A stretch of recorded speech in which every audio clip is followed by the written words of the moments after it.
Effectivement, bonjour. Elisabeth Bonjour. Borne, ministre du Travail, de l'Emploi et de l'Insertion. Mais ce matin, c'est d'un sujet bien particulier qu'on va parler, c'est de l'assurance chômage, car c'est une réforme, vous le savez, que les syndicats considèrent comme un chiffon rouge. Et elle revient donc aujourd'hui à la une, si j'ose dire, puisque vous avez annoncé hier, vous avez présenté le décret d'application de ce nouveau calcul de l'assurance chômage. Ça rentrera bien en vigueur le 1er octobre.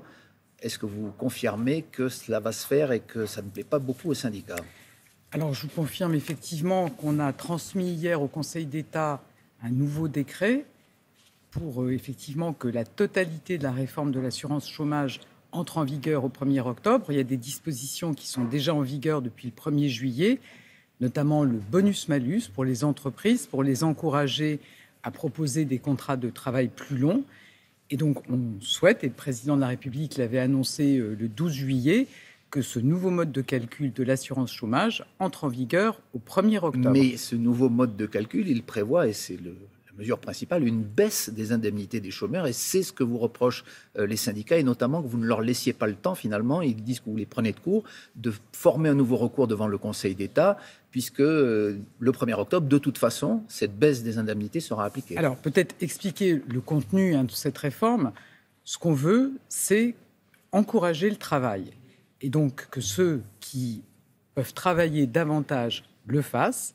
C'est l'objet du nouveau mode de calcul de l'allocation chômage, de faire que ce soit toujours plus intéressant de travailler que d'être au chômage. Et ce n'est pas le cas aujourd'hui.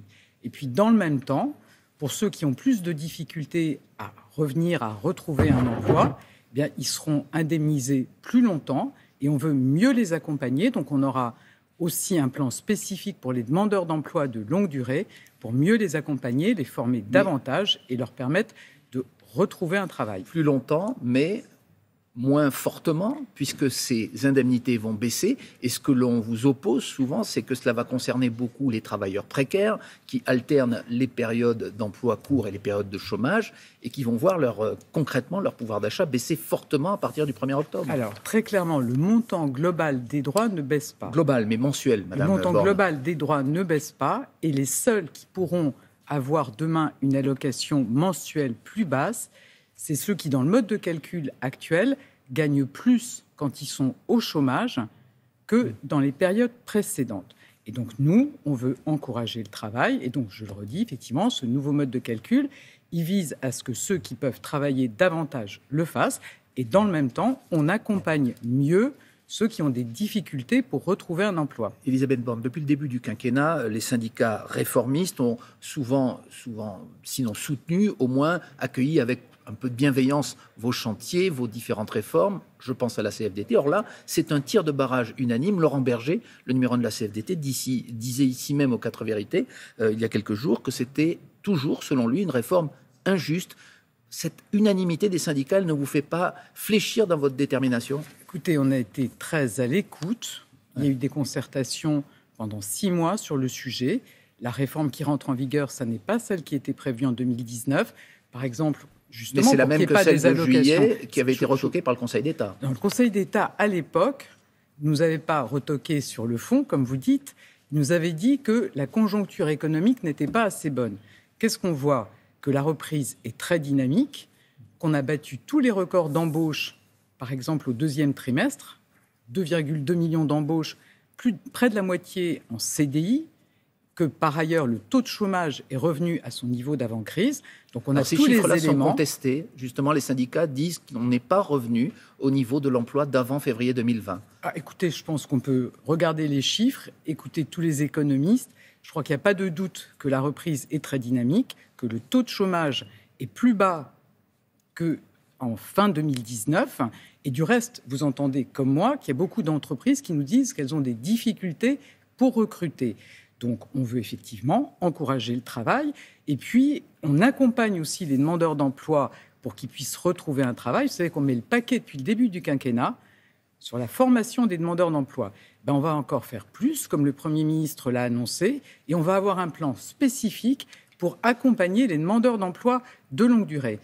L'engagement qu'on prend, c'est que chaque demandeur d'emploi de longue durée soit recontacté par un conseiller d'ici la fin de l'année pour faire le point sur sa situation. Et puis, je vous dis, on va les former davantage, On veut encourager... Ça veut dire qu'il y a eu du retard, que pendant les 4 premières années du mandat d'Emmanuel Macron, c'est quelque chose qui n'a pas été assez fait. Non, attendez, on n'a jamais mis autant de moyens pour former les demandeurs d'emploi. Au début du quinquennat, on formait un demandeur d'emploi sur 10, on est à 1 sur 6, on va faire davantage. L'objectif, c'est que ces demandeurs d'emploi, ils aient bien les compétences qui leur permettent de trouver un emploi et qui répondent aux besoins des entreprises. Donc on a mis le paquet, on va le faire davantage. On veut... Moi, je pense que clairement, un demandeur d'emploi qui n'a pas travaillé depuis 1 an, 2 ans ou plus, il faut qu'il retrouve confiance, qu'il reprenne une activité. On va encourager la mise en situation aussi en entreprise et on aidera financièrement les entreprises qui forment les demandeurs d'emploi. Madame Borne, est-ce qu'il n'y a pas aussi, vous tentez de le faire ce matin, un effort de pédagogie à faire? Parce que ce que disent les syndicats, c'est que cette réforme de l'assurance chômage, elle contribue finalement à stigmatiser les demandeurs d'emploi, à donner l'impression qu'ils préfèrent rester au chômage plutôt que de chercher un travail. Est-ce que c'est ce qu'ils répondent? Le gouvernement n'a jamais dit ça, je n'ai jamais dit ça. Mais je dis que ceux qui peuvent travailler davantage doivent le faire. Ceux qui ont besoin d'être accompagnés... Vous pensez que certains choisissent de rester au chômage? Ceux qui ont besoin d'être accompagnés le seront davantage et mieux. Moi, je pense que le système actuel, il est quand même assez paradoxal quand on voit que parfois, on ne gagne pas plus en reprenant un travail qu'en étant au chômage. Et donc, on choisit de rester au chômage, c'est la question que je vous pose. C'est important que les incitations soient effectivement en faveur du travail. Et c'est ce que fait ce nouveau mode de calcul de l'allocation chômage. On va parler d'un autre sujet très important, la réforme des retraites.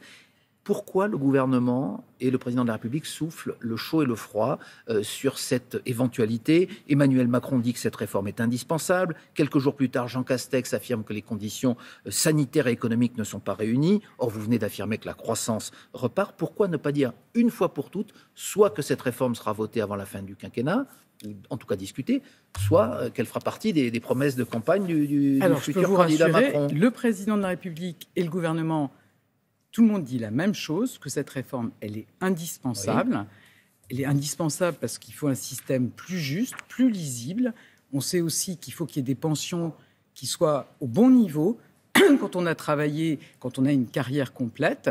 Mais ça, on sait qu'on devra travailler davantage. Demande, en fait, le président de la République a dit très clairement qu'il ne lancerait pas cette réforme il ne lancera pas cette réforme avant que la crise sanitaire soit derrière nous. Aujourd'hui, ça n'est pas le cas. On va voir ce qui se passe dans les prochains mois. Mais donc aujourd'hui, la crise sanitaire n'est pas derrière nous. Mais est-ce qu'on ne joue pas sur les mots et sur les chiffres? Parce qu'on explique aussi que tous les jours que la situation du Covid s'améliore. Vous l'avez rappelé tout à l'heure que les chiffres de l'emploi sont meilleurs qu'ils ne l'ont jamais été depuis de longs mois. Donc les critères, quelque part, ils sont réunis. Pourquoi, dans ce cas, on a besoin d'avoir de la sérénité sur le plan sanitaire. Ce n'est pas encore le cas aujourd'hui. Moi, je ne sais pas ce qui va se passer dans les prochaines semaines. Je vous dis, en fonction de ça, le président de la République prendra sa décision. Mais il peut y avoir le temps matériel avant la campagne électorale, sachant que le Parlement arrêtera de travailler en février. C'est quand on a eu des concertations avec les organisations patronales et syndicales autour du Premier ministre. Il y a un sujet, je pense, qui fait consensus, c'est le maintien dans l'emploi des seniors. Vous savez, on est un des pays dans lequel le taux d'emploi des seniors est plus bas que dans les autres pays européens ou les autres pays de l'OCDE. Je pense que c'est très important, quand on est un senior, qu'on ne vous dise pas, vous n'avez plus les compétences nécessaires et donc on vous licencie. Je pense que le maintien dans l'emploi des seniors, c'est un sujet important sur lequel je pense qu'on pourra travailler avec les organisations patronales et syndicales. Olivier Véran, le ministre de la Santé, vient d'annoncer une prime pour les sages-femmes après les 100 € supplémentaires pour le chèque énergie, les promesses sonnantes et trébuchantes pour les policiers, les travailleurs indépendants, l'augmentation du SMIC. Ça veut dire qu'il y a un problème de pouvoir d'achat aujourd'hui en France? Ça veut dire qu'on est très attentif au pouvoir d'achat et on l'est depuis le début du quinquennat. Vous savez qu'on a beaucoup agi pour augmenter le pouvoir d'achat au niveau, bonnes nouvelles, entre guillemets, s'accumulent.